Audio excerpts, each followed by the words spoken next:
આપણે જ્યારે પણ કામની જગ્યા પર હોઈએ ત્યારે અકસ્માત અને ઘટના આ બે શબ્દો વારંવાર સાંભળવા મળે છે. ઘણીવાર તો લોકો એને એકબીજાની જગ્યાએ વાપરી પણ નાખે છે. પણ શું આ બંનેનો અર્થ એક જ છે? ના, બિલકુલ નહીં. અને સેફટીની દ્રષ્ટિએ આ બંને વચ્ચેનો તફાવત સમજવો ખૂબ જ જરૂરી છે. તો સવાલ એ છે કે ક્યારે કોઈ બનાવને ઘટના કહેવી અને ક્યારે અકસ્માત? આ કોઈ ખાલી શબ્દોની રમત નથી.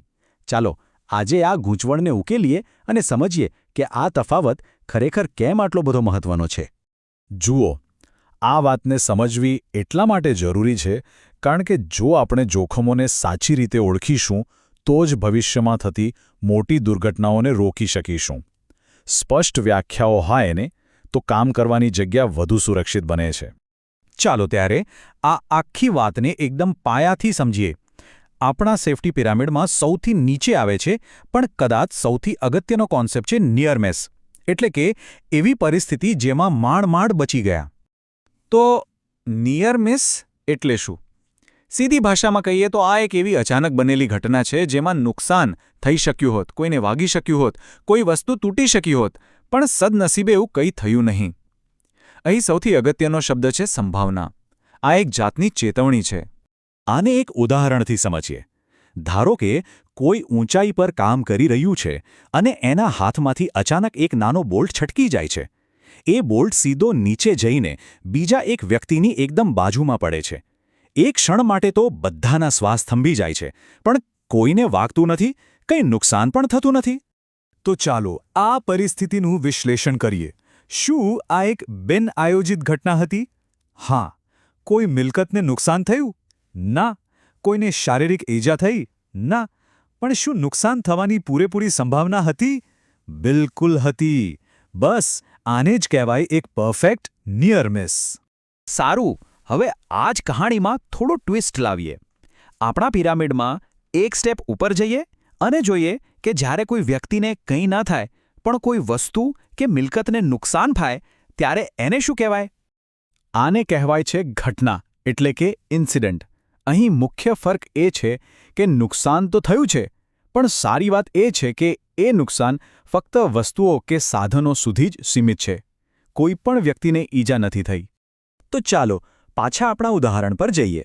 પણ આ વખતે કાર્યકરના હાથમાંથી પેલો નાનો બોલ્ટ નહીં પણ એક ભારે પાવર ડ્રિલ છટકી જાય છે.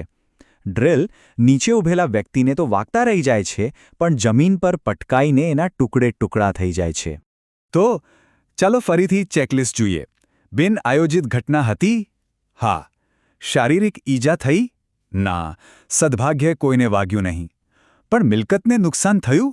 હા. ડ્રિલ તો તૂટી ગઈ. એટલે આને નિયર મિસ નહીં પણ ઘટના કહેવાશે. અને હવે આપણે પિરામિડની ટોચ પર પહોંચીએ છીએ.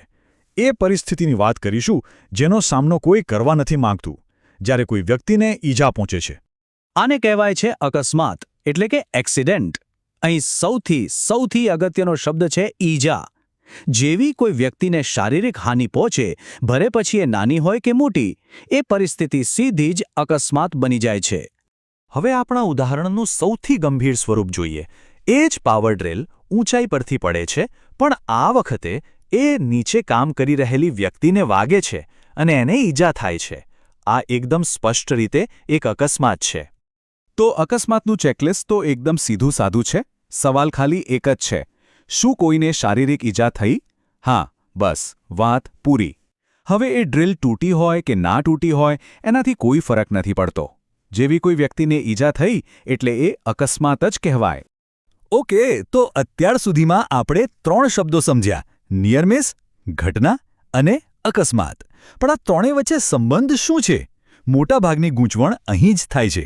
તો ચાલો આજે એને હંમેશા માટે સ્પષ્ટ કરી દઈએ.